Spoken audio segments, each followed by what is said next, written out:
want to top, then this table is for you. Hi everyone, welcome to my channel.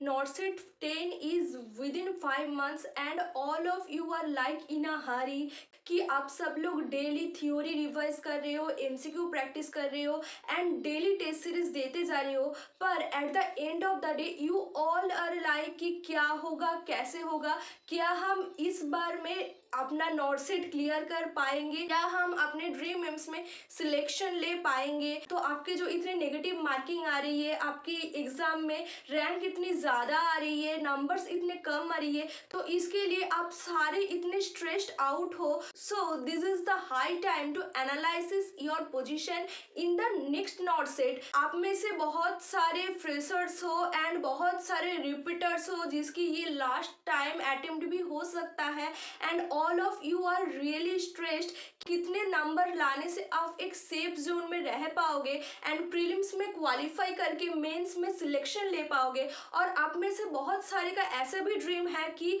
आप कैसे ये mains में top rank ला पाओगे।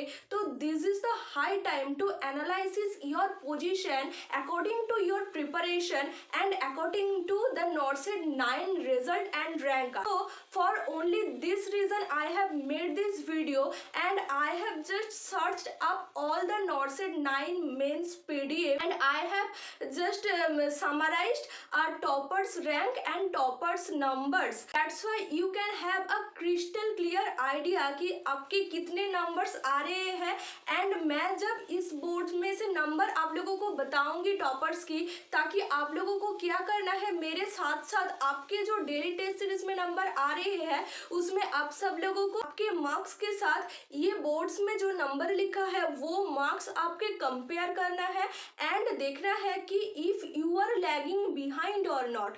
अगर if you are lagging behind then don't worry, at the end of the video I will also provide the solution how you can increase your marks with upgrading your rank to be the next topper of NORCET 10. So without any delay let's hit the subscribe button and start the video. So ये video बहुत ही important होने वाली है, ये video को and तक देखना and and में जाके आप ये स्कोर कंपेयर करके मुझे कमेंट सेक्शन में बताना कि आपके कितने स्कोर आ रहे हैं and how much you have to improve to catch up this score to improve your rank and get your dream AIIMS. So let's start the video. तो सबसे पहले आप लोगों को ये जानना है कि प्रीलिम्स में परसेंटाइल के अनुसार नंबर आते हैं एंड मेंस में आते हैं परसेंटेज के अनुसार। स्टिल प्रीलिम्स में जो कट ऑफ जाते हैं वो जाते हैं परसेंटेज के अनुसार।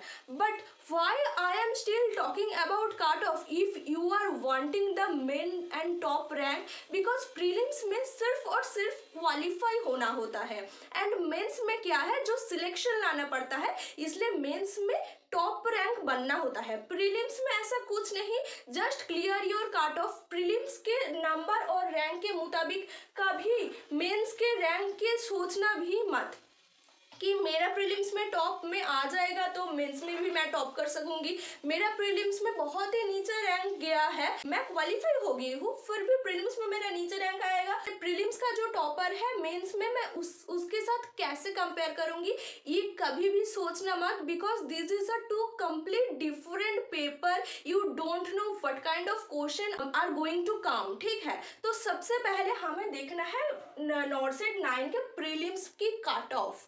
तो कट ऑफ के बारे में मैं जब बोलूंगी तो मैं कैटेगरी वाइज ये डिवाइड करके रखी हूँ, क्योंकि यहाँ पर कैटेगरी वाइज तुम्हें जो परसेंटेज चाहिए उसके ऊपर आएगा तुम्हारा नंबर और परसेंटेज, तभी तुम क्वालिफाई हो पाओगे मेंस के लिए। But if you want a top rank in mains then mains में कभी भी कैटेगरी मत देखना, कैटेगरी वाइज सिलेक्शन होता है। But if you want top rank then mains में आपको जस्ट टॉपर्स की स्कोर देखना है। ठीक है, तो पहले मैं बात करूंगी प्रीलिम्स में जो परसेंटेज चाहिए। तो हमारा यूआर और ईडब्ल्यूएस में 50% चाहिए अकॉर्डिंग टू एम्स। बट हर बार ये याद रखना कि कुछ तो ऊंचा नीचा होता ही है एंड वो 2-3 नंबर का होता ही है, तो एकदम ये मान के मत चलना। मेरे कट ऑफ जो है 50, मैं उसके साथ +3 to 5 करके रखूंगी। तो मेरा अगर मेरा सेफ जोन चाहिए तो देखो, मैं यहाँ पर नॉर्सेट 10 की एकदम एक्यूरेट कट ऑफ नहीं बता सकती, but we can guess the approximate, है ना। तो अप्रोक्स मान के चलना है कि कौन से रैंक और कौन से नंबर मैं अभी से लाना स्टार्ट करूं, ताकि मेरा sure selection and safe zone में हो सकूं मैं। तो प्रीलिम्स के लिए तुम्हें 50 एम्स ने बोला है यूआर और ईडब्ल्यूएस कैटेगरी के लिए, but we are trying to get the number like 53 to 55, because इस बार यूआर का जो लास्ट क्वालिफाई किए थे जो स्टूडेंट वो प्रीलिम्स में, तो उसका 53 स्कोर था। तो मैंने क्या बोला, नॉर्सेट 9 में 53 स्कोर में जो है क्वालिफाई किए थे इस बार। तो हमको ये मान के चलना पड़ेगा कि 3 to 5 मार्क्स हम ऊपर ही सोचेंगे, ठीक है। तो यूआर के लिए 50 हो गया, तो ये 3 to 5 हर एक के लिए, ठीक है। तो ओबीसी के लिए हमारे है 45, तो तुम ऑब्वियसली लाने की कोशिश करोगी 48 to 50 मार्क्स, ठीक है। एंड एससी एसटी के लिए है 40, तो 44 to 46 यू कैन एक्सेप्ट, ठीक है। फिर यूआर पीडब्ल्यूबीडी के लिए 45, ईडब्ल्यूएस पीडब्ल्यू के लिए 48, ओबीसी पीडब्ल्यू के लिए 41, एससी पीडब्ल्यू के लिए 37 एंड एसटी पीडब्ल्यूबीडी के लिए 35 मार्क्स। तो मैं ये क्या बोल रही हूँ, ये एम्स ने मान के चली है कि ये कट ऑफ तक जाएगा तो हम उस स्टूडेंट को जो प्रीलिम्स में क्वालिफाई करवा देंगे एंड मेंस के लिए सिलेक्ट कर देंगे, ठीक है। But this is the boundary. तो आप ये मत सोचना कि मेरा इतने रैंक आने से ही मेरा क्वालिफाई हो जाएगा प्रीलिम्स। देन बार बार लोग पूछते हैं इतना 50% बोला है तो मेरा 50 आया क्यों नहीं हुआ, क्योंकि हर बार जो कैंडिडेट्स होता है वो अलग होता है, जो नंबर्स आते हैं अकॉर्डिंग टू क्वेश्चन पेपर वो अलग होते हैं, and according to the topper हमारा जो परसेंटाइल कैलकुलेट किया जाता है वो भी अलग होते हैं। तो आप लोगों को क्या करना है, मैंने ये जो सारे बताया अप्रोक्स मैंने गेस किया नॉर्सेट 10 के लिए, इसके साथ प्लस 3 to 5 मार्क्स करके आपको चलना है। मैं ये क्यों बता रही हूँ, सपोज आप जो प्री की टेस्ट दे रही हो उसमें आप अगर ओबीसी कैटेगरी से हो, आपके आ रहा है 42, you are not enough for eligible for mains, ठीक है ना। तो आपको क्या करना है, अगर आप ओबीसी कैटेगरी से हो तो आपको क्या करना है 48 to 50 आने की कोशिश करना है। हाँ, मैं मान रही हूँ कि मेरा कट ऑफ इतना है, मेरा इससे 2-3 नंबर आगे करने से हो जाएगा, but I want all of you to be in a safe zone, that's why I am making this toppers analysis, है ना। तो सेफ जोन में रहना है, आपको अभी से प्रैक्टिस करना है, क्योंकि हमें पता नहीं है एग्जाम में क्या क्वेश्चन आने वाली है एंड कैसे हमारा वो टॉपर के अनुसार हमें परसेंटेज जाएगी, है ना। तो आपको मैं ये जो सारे बताई हूँ उससे प्लस 3 to 5 आपको जो स्कोर है तो वो लाने की अभी से प्रैक्टिस करनी है। And please do comment in my comment box कि आपके अभी प्रीलिम्स में कितना स्कोर आ रहे हैं and how much you are lagging behind from this cut off, ठीक है। Now we will talk about mains. ये तो मैं कैटेगरी वाइज बोल दी क्वालिफाई के लिए, बट हमें क्या करना है, टॉप करना है। तो सिलेक्शन तो सबको लेना है, but if you want to top then this table is for you, ठीक है ना। क्योंकि मैं यहाँ पर टॉपर्स के रैंक लिखी हूँ, you all please see very minutely what I am talking about next, ठीक है। तो मेंस में हर बारी 124 स्कोर आता है। तो आप कह रहे हो कि मैं ये क्यों बोल रही हूँ, क्योंकि मैंने जो नॉर्सेट वाले एग्जाम के भी मैंने पीडीएफ देखी थी, एनालिसिस की थी एंड कैलकुलेट की थी कि तब जो फर्स्ट और टॉपर थे उसका भी 124 स्कोर आया है, ठीक है। तो लगभग 120 to 130 ऐसे स्कोर आते हैं, बट मेनली तुम ये सोच सकते हो कि 124 is average mark which will come in every नॉर्सेट, ठीक है ना, फॉर द टॉपर। अगर तुम लोगों को टॉपर बनना है तो ये हमारा जो है जो टारगेट पॉइंट होना चाहिए, ठीक है। तो नहीं आएगा हमारा, ठीक है, हम इतने नहीं कर पाए उस दिन, वो नहीं हो पाए, ठीक है, बट हमारा टारगेट रहना चाहिए ये, ठीक है। तो उसके बाद जो 9th रैंक की है उसका क्या आया है 117.33, ठीक है। तो उसके बाद देखो 24 जो मेरा रैंक है, ठीक है, तो 114, तो जो 9 से 24 तक कितने गैप है, ये देखो, इसमें -3 कर दो ना, 3 गैप है। 3 नंबर के लिए जस्ट 3 क्वेश्चन मैं नहीं कर पाई और मेरा गलत हो गया, छोड़ो, ठीक है। तो 3 क्वेश्चन के लिए जो रैंक चली गई इतने पीछे, ठीक है, 15 रैंक पीछे चली गई।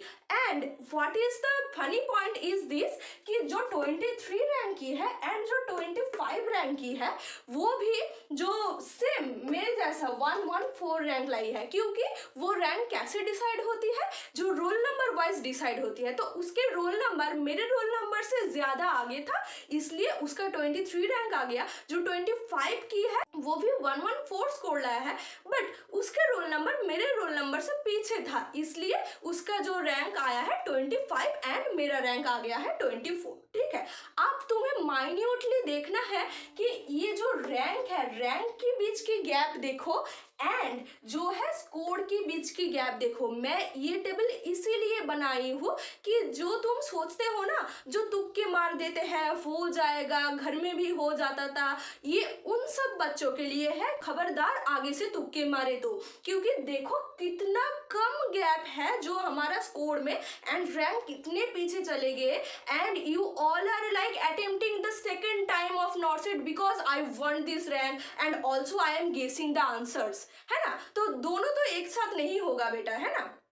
तो आपको क्या करना है, 66 जो रैंक आया है 111 एंड 117 जिसका रैंक आया है उसका स्कोर है 109, तो ओनली 2 मार्क्स का गैप है। एंड देखो कितना पीछे चले गए, रैंक 51 पीछे चले गए। तो अगर तुम सोच रहे हो कि 2 मार्क्स तो दोनों क्वेश्चन छोड़ देते हैं, कि दोनों क्वेश्चन में गेसिंग कर देते हैं, तो समझ रहे हो क्या होगा। इसलिए तो तुम्हें बहुत ही ध्यान से क्वेश्चन पेपर अटेम्प्ट करना है। I am telling you, please don't do any guess work in your exam. This is the high time, analysis yourself and please look at the table. Then आ गया है 258 जिसका रैंक आया है उसका 106, ठीक है। अब देखो 324 105, मतलब एक नंबर के लिए हम लगभग 50 to 60 पीछे चले गए, 66 तो 66 पीछे चले गए हैं। तो सोचो तो हमें कितना माइन्यूटली एग्जाम देना है, इतना मतलब हमें शांत रहना है एग्जाम के टाइम में, ओवर थिंकिंग नहीं करनी है, नेगेटिव मार्किंग रिड्यूस करने के लिए बहुत ही ज्यादा ख्याल रखना है। एग्जाम में जो क्वेश्चन आ रही है उसको बार बार पढ़ना है एंड क्वेश्चन में जो ऐसे नो लिखा रहता है विच इज नॉट गिवन, ये सारे जो वर्ड्स है वो बहुत ही माइन्यूटली नोटिस करना है and then only you can get this much top rank. Now see जो है 416 रैंक आया है 103.66 एंड जो 571 आया है 102, मतलब देखो जो 1.66 स्कोर के लिए तुम्हारा रैंक कितने पीछे जा रहा है देखो, ठीक है ना। तो जो 625 है 101.66, 810 के 100 स्कोर आया है। तो मैं ये नहीं बोल रही हूँ कि तुम लोगों को यही स्कोर लाना है, ये स्कोर नहीं लाओगे तो तुम्हारा सिलेक्शन नहीं हो पाएगा। एक एक कैटेगरी के लिए एक एक रैंक तक सिलेक्शन होता है एंड एक एक स्कोर तक सिलेक्शन होता है, वो भी मैं नेक्स्ट वीडियो में बताने वाली हूँ। बट मैं तुम लोगों को ये बोलना चाहती हूँ, अगर तुम प्रीलिम्स में क्वालिफाई करके अपना टॉप रैंक जो सबकी ड्रीम होती है, जो टॉप रैंक लाना, अगर वो लाने चाहते हो तो प्लीज ये स्क्रीनशॉट ले लो, अदरवाइज ये टेबल अपने नोटबुक पे नोट कर लो एंड वो दीवार पे चिपका दो एंड हर एक दिन देखते रहो कि अगर मैं एक भी गेस वर्क करूं तो मेरा रैंक कितना पीछे चली जाएगी, है ना। तो for only this I am making this video for all of you to make you the next topper. Comment में बता के जाना कि तुम्हारा अभी प्रीलिम्स एंड मेंस में कितना स्कोर आ रहा है and what is the last but not the least point I am going to tell all of you कि तुम्हें अगर स्कोर बेटर करना है, जो मेरा 5 months ultimate time table for sure selection in नॉर्सेट 10 है वो देख लो एंड आगे भी जाके मैं तुम्हें गाइड करूंगी एंड वीडियो लाऊंगी कि किस तरीके से नेगेटिव मार्किंग को रिड्यूस करना है, किस तरीके से तुम अपने नॉर्सेट में अंडर 100 रैंक ला सकते हो। तो ये सारे जानने के लिए सब्सक्राइब करो एंड जल्दी से ये स्क्रीनशॉट लो एंड कमेंट में how much you are lagging behind and I am always here to help you all as much as I can. So thank you for